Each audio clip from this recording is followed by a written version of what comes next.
त्यात दुसरं महत्त्वाचं असं आहे की तेही आधी उपमुख्यमंत्री होते आणि मग मुख्यमंत्री झाले।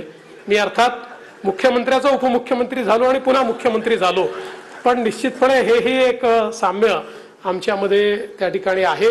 आणि मला असं वाटतं की याचा मला अतिशय अभिमान आहे की आपल्या जिल्ह्यातला, आपल्या गावातला एक व्यक्ती ज्याने खऱ्या अर्थानं या महाराष्ट्राच्या विकासामध्ये एक मोठं योगदान या ठिकाणी दिलं, असा व्यक्ती हा आज त्यांची शतकोत्तर आपण रौप्य महोत्सवी अशा प्रकारची जन्मजयंती साजरी करतोय आणि त्या कार्यक्रमामध्ये उपस्थित राहण्याची संधी ही निश्चितपणे मला मिळाली।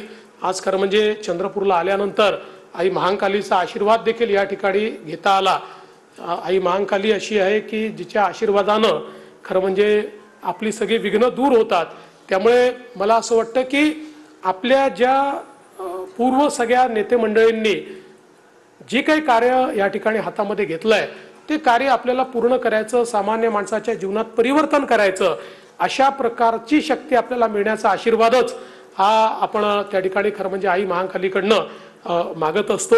आणि मी एवढंच विश्वासाने किशोर भाऊ किंवा या ठिकाणी विजय भाऊ आपल्याला सांगू इच्छितो की आपण जी या ठिकाणी एक अपेक्षा व्यक्त केलेली आहे, तर हा आपलाच जिल्हा असल्यामुळे म्हणजे याचा मी पालकमंत्री असो की नसो, पण या जिल्ह्याच्या बद्दल मनापासून प्रेम हे माझ्या मनामध्ये आहे। त्यामुळे जिल्ह्याच्या संदर्भातल्या ज्या काही अडचणी असतील आपण सगळे मिळून त्या निश्चितपणे सोडवू।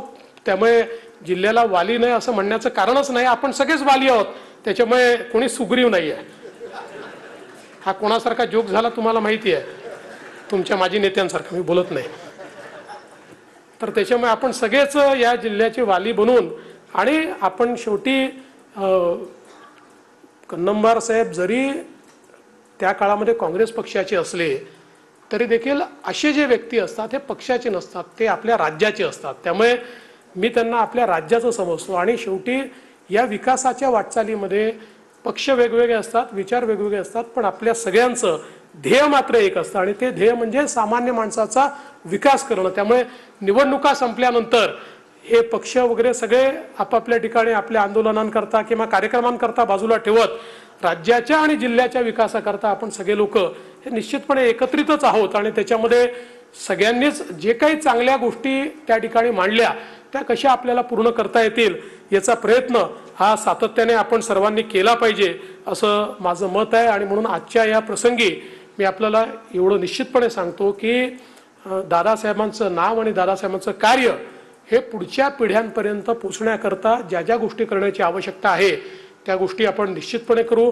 आपण एक गौरव स्मरणिका या ठिकाणी तयार केलेली आहे, पण या शतकोत्तर रौप्य महोत्सवाच्या निमित्ताने माननीय अध्यक्ष विधानसभा मी यांना विनंती करेन की आपण अशा प्रकारचे जे आपले नेते आहेत यांच्या संदर्भातला गौरव ग्रंथ हा आपल्या राष्ट्रकुल सांसदीय मंडळाच्या माध्यमातून विधानसभा प्रकाशित करते, तशा प्रकारचा त्यांच्या कार्याचा गौरवाचा एक ग्रंथ हा राष्ट्रकुल सांसदीय मंडळाच्या माध्यमातून विधानसभेच्या आपल्या आवारामध्ये आपण त्या ठिकाणी कार्यक्रम घेऊन आणि त्या सगळ्या त्यांच्या ज्या काही आठवणी आहेत त्यांचं जे कार्य आहे, खरं म्हणजे मी ज्यावेळेस हा ग्रंथ चाळत होतो अनेक चांगल्या लेखकांनी इतक्या गोष्टी त्याच्यामध्ये लिहिलेल्या आहेत। एखाद्या व्यक्तीमध्ये किती गुण असू शकतात, त्याच्या व्यक्तिमत्वाचे किती वेगवेगळे कंगोरे असू शकतात हे त्या ठिकाणी आपल्याला पाहायला मिळतं। म्हणजे एक छोटीशी गोष्ट त्यातली आठवली म्हणून सांगतो की माननीय शांतारामजी पोटदुखे एकदा बोलता बोलता त्यांनी दादासाहेबांचा उल्लेख हा त्या ठिकाणी मुख्यमंत्र्याच्या ऐवजी मुख्याध्यापक केला, तर दादासाहेब लगेच बसल्या बसल्या त्यांना म्हणाले तुम्ही अजून शाळेतच दिसताय।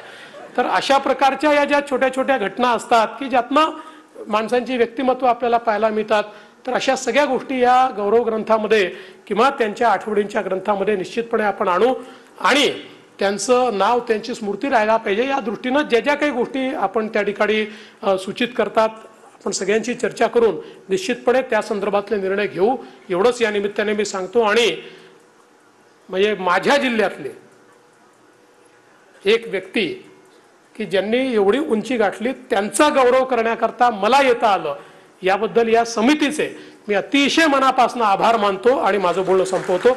धन्यवाद। जय हिंद।